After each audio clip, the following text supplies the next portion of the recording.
কিছুক্ষণের মধ্যে ঢাকায় আসছেন তারেক রহমানের স্ত্রী ডাক্তার জুবাইদা রহমান। এই মুহূর্তে বিমানবন্দর এলাকায় আছেন সহকর্মী আতর কাউসার। সরাসরি যাচ্ছি তার কাছে।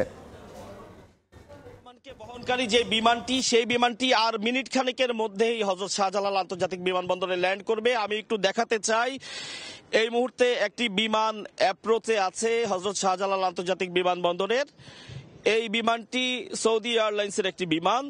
এই বিমানটি ল্যান্ড করার ঠিক পর মুহূর্তে যে বিমানটি ল্যান্ড করবে সেটি হচ্ছে বাংলাদেশ বিমানের দুঃখিত, এটি বাংলাদেশ বিমানের সেই ফ্লাইটটি, অর্থাৎ জুবাইদা রহমান যে এই বিমানে এসছে, অর্থাৎ এর আগে সৌদি আরবে যে ফ্লাইটটি ছিল সেটিকে ঘুরিয়ে দেওয়া হয়েছে। এই বিমান এই মাত্রই দেখছেন যে বিমানের চাকা ল্যান্ড করছে, এখনই রানওয়ে ছুটলো হযরত শাহজালাল আন্তর্জাতিক বিমানবন্দরে। এই যে বিমানটি, সেই বিমানটি ল্যান্ড করেছে 787 এর একটি বিমান, যেটি লন্ডনের হিথ্রো এয়ারপোর্ট থেকে রওনা দিয়েছিল এবং এটি 9:30 নাগাদ ল্যান্ড করার কথা ছিল। যদিও সেই বিমানটি ল্যান্ড করতে কিছুটা ডিলে হয়েছে এবং একই সময় আসলে এই আরো একটি বিমানও বাংলাদেশ বিমানে ল্যান্ড করছে, সেটিও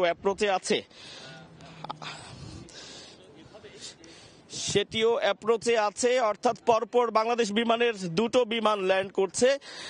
এই দুটো বিমানেরই যেহেতু দূর থেকে আমরা বিমানের সেই মডেলটি বোঝা কিছুটা কষ্টকর হয়ে যাচ্ছে, সেক্ষেত্রে কিছুটা কনফিউশন তৈরি হলেও হতে পারে, কিন্তু ঠিক এই দুটি বিমানের একটি বিমানই লন্ডনের হিথ্রো এয়ারপোর্ট থেকে আসা বিমানটি, এবং আমরা দেখতে পাচ্ছি আরো একটি বিমান অ্যাপ্রোচে আছে। সেই বিমানটি এই মিনিট খানেকের মধ্যেই সেই বিমানটিও ল্যান্ড করবে। আমরা একটু দেখাতে চাই অ্যাপ্রোচ এরিয়াটি, অর্থাৎ বিমানবন্দরের দক্ষিণ দিক থেকে যে বিমানটি ল্যান্ড করছে সেই অংশটি আমি দেখাতে চাই। আরেকটি বিমান মিনিট খানেকের মধ্যেই হযরত শাহজালাল আন্তর্জাতিক বিমানবন্দরে ল্যান্ড করবে। আর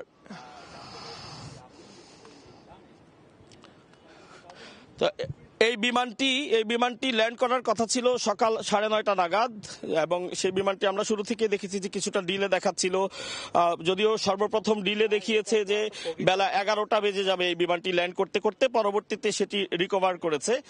অর্থাৎ সেই বিমানটি যে ডিলে হওয়ার কথা ছিল সেই ডিলেটি কিছুটা হলেও তারা পাইলট কাটিয়ে উঠতে পেরেছে, এবং এখন 10:30টার কিছু পর বাজে, 11:15টার কাছাকাছি বাজে, অর্থাৎ যে পরিমাণ ডিলের কথা ছিল তারও কিছু আগেই বিমানটি ল্যান্ড করছে। তো আমি আবারও বলছি যে পরপর বাংলাদেশ বিমানের দুটো বিমান ল্যান্ড করছে, একটি বিমান এই মুহূর্তে ল্যান্ড করেছে এবং আরেকটি বিমান অ্যাপ্রোচে আছে। আর হয়তো আধা মিনিটের মধ্যেই সেটি আমাদের দৃষ্টিসীমায় চলে আসবে।